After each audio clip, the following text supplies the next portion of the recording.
Ukraine সফরে গিয়ে ভারতের প্রধানমন্ত্রী নরেন্দ্র মোদী ইতিহাস সৃষ্টি করেছেন বলে মন্তব্য করেছেন ইউক্রেনের প্রেসিডেন্ট ভলোদিমির জেলেনস্কি। তিনি বলেন, ইউক্রেন স্বাধীন হওয়ার পর এই প্রথম ভারতের প্রধানমন্ত্রী ইউক্রেন সফরে এলেন। তার এই সফর নিঃসন্দেহে ঐতিহাসিক।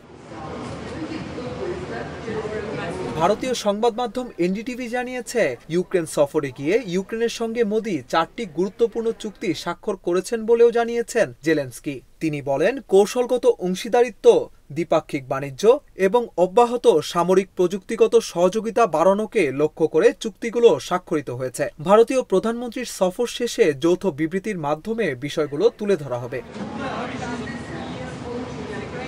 এদিকে প্রধানমন্ত্রী নরেন্দ্র মোদীর কার্যালয় বলছে, আঞ্চলিক অখণ্ডতা, রাষ্ট্রের সার্বভৌমত্বের প্রতি শ্রদ্ধা, জাতিসংঘের সনদ ও আন্তর্জাতিক আইনগুলো সমুন্নত রাখতে আরও সহযোগিতার ব্যাপারে উভয় নেতাই তাদের প্রতিশ্রুতি পুনর্ব্যক্ত করেছেন। 1991 সালে রাশিয়ার কাছ থেকে ইউক্রেন স্বাধীন হওয়ার পর এই প্রথম কোনো ভারতীয় প্রধানমন্ত্রী দেশটিতে সফরে গেলেন। গতকাল শুক্রবার একটি বিশেষ ট্রেনে নরেন্দ্র মোদী কিয়েভ পৌঁছেছেন। জেলেনস্কির সঙ্গে আলোচনার সময় মোদী বলেন, ইউক্রেনের শান্তি পুনরুদ্ধারের প্রতিটি প্রচেষ্টায় ভারত সক্রিয় ভূমিকা পালন করতে সর্বদা প্রস্তুত। ইউক্রেন রাশিয়ার সংঘর্ষ থামাতে তিনি ব্যক্তিগতভাবে ভূমিকা রাখতেও প্রস্তুত বলে জানান নরেন্দ্র মোদী। ভারতের প্রধানমন্ত্রী আরও বলেন, আমরা নিরপেক্ষ নই। আমরা প্রথম থেকেই পক্ষ নিয়েছি এবং তা শান্তির পক্ষে।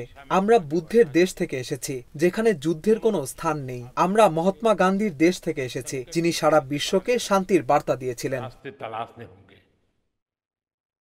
ভারত ও ইউক্রেনের দ্বিপাক্ষীয় বাণিজ্য ও অর্থনৈতিক সম্পর্ক রাশিয়া ইউক্রেন যুদ্ধের আগের অবস্থায় ফিরিয়ে নিতে যা যা করণীয় তা খুঁজে বের করতে সম্মত হয়েছে ভারত ইউক্রেন আন্তঃসরকার কমিশন।